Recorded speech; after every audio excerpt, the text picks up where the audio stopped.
Hello, everybody. We're having some meetings. I know you're going to be watching a couple of them. We have a lot of people here today.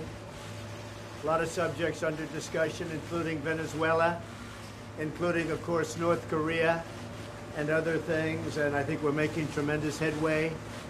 We'll be spending quite a bit of time here. And then we, during the weekend, as you know, toward the end, we go into Manhattan, where I have a lot of meetings scheduled in Manhattan. Any questions? Mr. President, the North Koreans said yesterday that your statement on Tuesday was nonsense. That's the word that they used. Do you have any response to that? Well, I don't think they mean that, and I think it's the first time they've heard it like they heard it. And frankly, the people that were questioning that statement, was it too tough? Maybe it wasn't tough enough. They've been doing this to our country for a long time, for many years.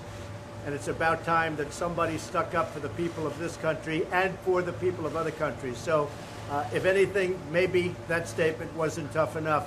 And we're backed by 100% by our military. We're backed by everybody. And we're backed by many other leaders. And I noticed that many senators and others today came out very much in favor of what I said. But if anything, that statement may not be tough enough. What would be tougher than fire and fury? Well, you'll see. You'll see.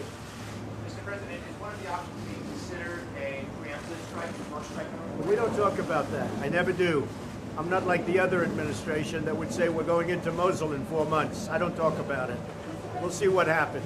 But I can tell you that what they've been doing and what they've been getting away with is a tragedy, and it can't be allowed. Mr. President, did you ever consider negotiations under different circumstances? Sure. We'll always consider negotiations, but they've been negotiating now for 25 years. Look at Clinton. He folded on the negotiations. He was weak and ineffective. You look what happened with Bush. You look what happened with Obama. Obama, he didn't even want to talk about it. But I talk. It's about time. Somebody has to do it. Somebody has to do it. You talked about your relationship with Senator McConnell. I just want him to get repeal and replace done.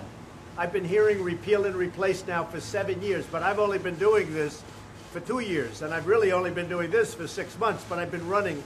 So now it's almost 2 years, and all I hear is repeal and replace.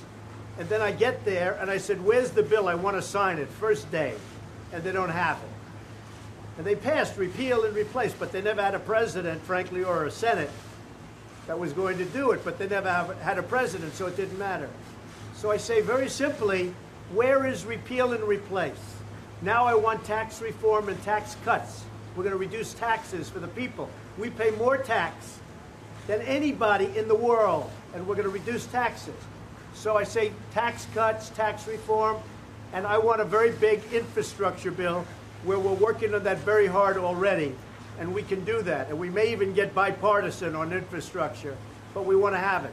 But I said, Mitch, get to work and let's get it done. They should have had this last one done. They lost by 1 vote. For a thing like that to happen is a disgrace. And frankly, it shouldn't have happened. That I can tell you. It shouldn't have happened. Senator McConnell consider stepping down as majority leader? There's some conservative analysts, including Sean Hannity, who say it's time for him to retire. Well, I'll tell you what. If he doesn't get repeal and replace done, and if he doesn't get taxes done, meaning cuts and reform, and if he doesn't get a very easy one to get done, infrastructure, if he doesn't get them done, then you can ask me that question. So what is that? A yes You or a can no? ask me the question. That means ask me that question. Let's hope he gets it. Opioid crisis is an emergency, and if so, why haven't you declared it? The opioid crisis is an emergency, and I'm saying officially right now it is an emergency. It's a national emergency. We're going to spend a lot of time, a lot of effort, and a lot of money on the opioid crisis. But you need emergency powers to address it. We're going to draw it up, and we're going to make it a national emergency. It is a serious problem, the likes of which we have never had. You know, when I was growing up, they had the LSD, and they had certain generations of drugs. There's never been anything like what's happened to this country over the last 4 or 5 years. And I have to say this, in all fairness, this is a worldwide problem, not just a United States problem. This is happening worldwide. But this is a national emergency, and we are drawing documents now to so attest. Mr. President, there's some mixed messages coming out of your administration on North Korea. Secretary Tillerson seemed to advocate for diplomacy. Secretary Mattis seemed to advocate for more. There are no mixed messages. There are no mixed messages. I heard I mean, to be honest, General Mattis may have taken it a step beyond what I said. There are no mixed messages, and Rex was just, stating the view. Look, here's the view. I said it yesterday. I don't have to say it again. And I'll tell you this, it may be tougher than I said it, not less. It may very well be tougher than I said it. Okay? How about one more? Can you offer any assurance to the American people who are understandably anxious about the situation with North Korea? They see images of these missiles coming up in the air, the threats of bombs, they see your statement about fire and fury. Should they be comfortable that you have this under The people of this country should be very comfortable. And I will tell you this, if North Korea does anything in terms of even thinking about attack of anybody that we love or we represent or our allies or us, they can be very, very nervous. I'll tell you what, and they should be very nervous because things will happen to them like they never thought possible, okay? He's been pushing the world around for a long time, and I have great respect for what China and what Russia did and those 15, we got a 15-0 vote.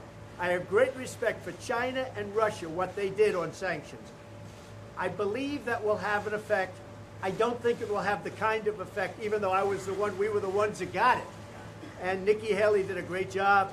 We all did a great job. But I have great respect for what they did. I have great respect for the 15-0, but probably it will not be as effective as a lot of people think it can be, unfortunately. Can China do more? I think China can do a lot more, yes. China can, and I think China will do a lot more.